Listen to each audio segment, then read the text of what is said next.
Hello everyone, Noah W64 here with my first review in my new reviewing room. And with your good friend Holotech. So Noah, what's the first game we're reviewing anyway? Well, the game I'm reviewing is one of my favorite games from 2010, Sonic the Hedgehog 4, Episode 1. For those of you who don't know, Sonic the Hedgehog is my second favorite video game character of all time, with Mario as my first.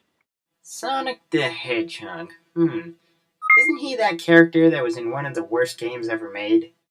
Well, I wouldn't say the worst game, but...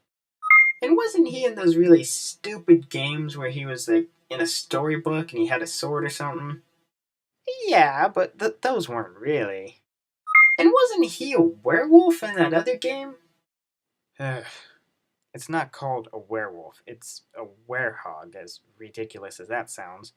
Now, if you're finished, can we please move on with the... Didn't he also drive a car? Enough! What? I'm just saying. Anyway, I will admit that Sonic hasn't been at his best in recent years, but Sega has been trying really hard to make some good Sonic games. I actually thought Sonic Unleashed was really good, and I've been hearing a lot of good things about Sonic Colors, so, to me, it seems like Sonic is heading in the right direction. They're especially going in the right direction with Sonic 4. This is the game that old school Sonic fans have wanted for a long time. Just plain side-scrolling, platforming goodness, with no cutscenes, voice actors, or stupid characters like Silver. I actually like Silver. He's a cool character. yeah, right. Next you'll tell me Shadow's cool too. Well, yeah, he kind of is too. But you'll notice that Sonic 4 doesn't have any of those characters.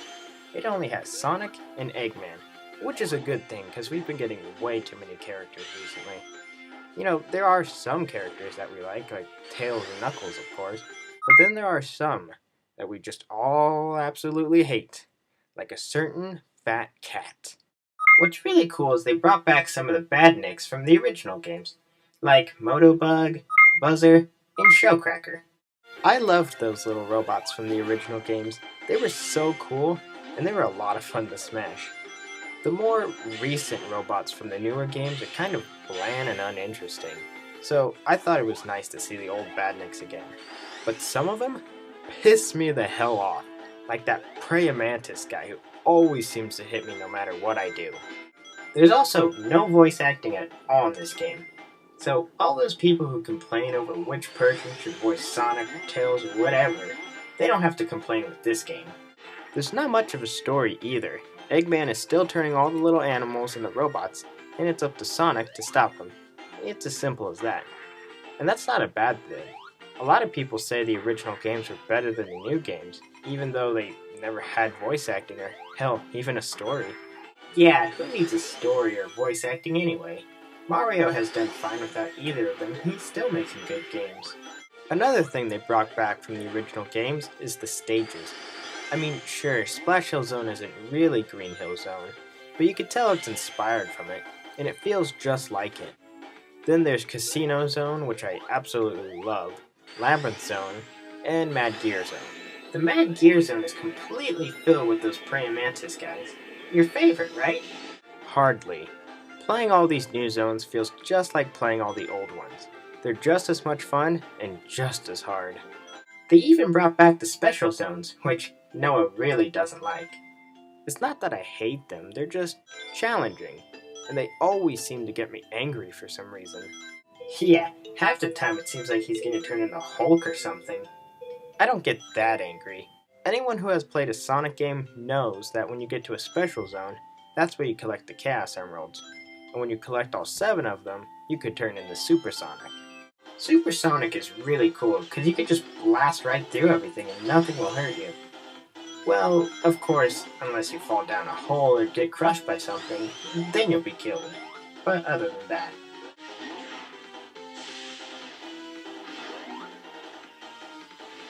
The boss battles are really fun, but they can get a bit challenging.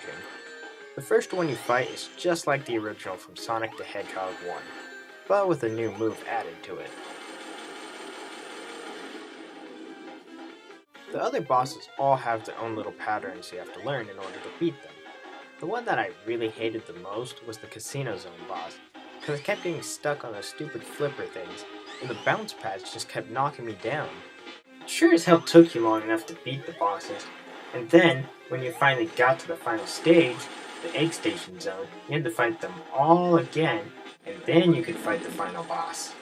The final boss wasn't really all that hard. I mean, yeah, sure, it was a little difficult, but I found the other ones to be a lot harder, especially that damn Casino Zone boss. The gameplay in this is really good.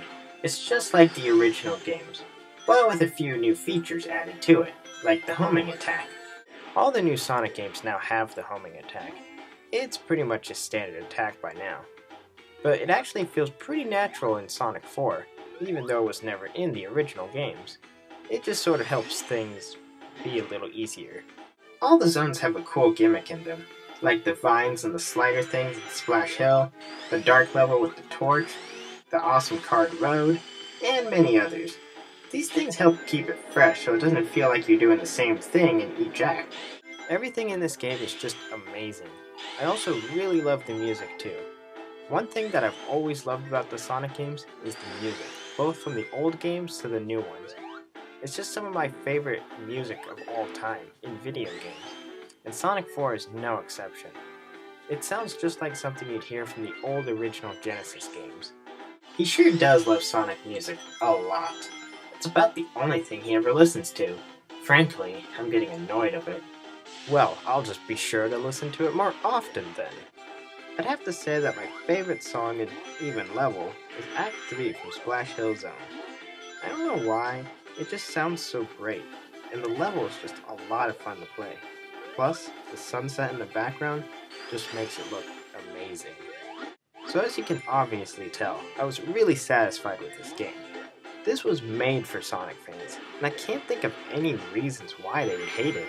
Well, there is a couple big reasons why fans will hate the game, and that's because Sonic is no longer a fatty, and he has green eyes instead of black.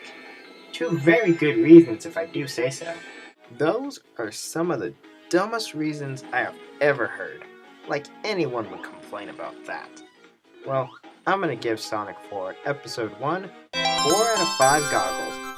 I enjoyed this game so much, and I can't wait for Episode 2. Hopefully Tails will be in that one, because he is my favorite Sonic character. Bet you wish Big the Cat was in it too, right? Only if he was killed by Eggman. Then I would want him in the game.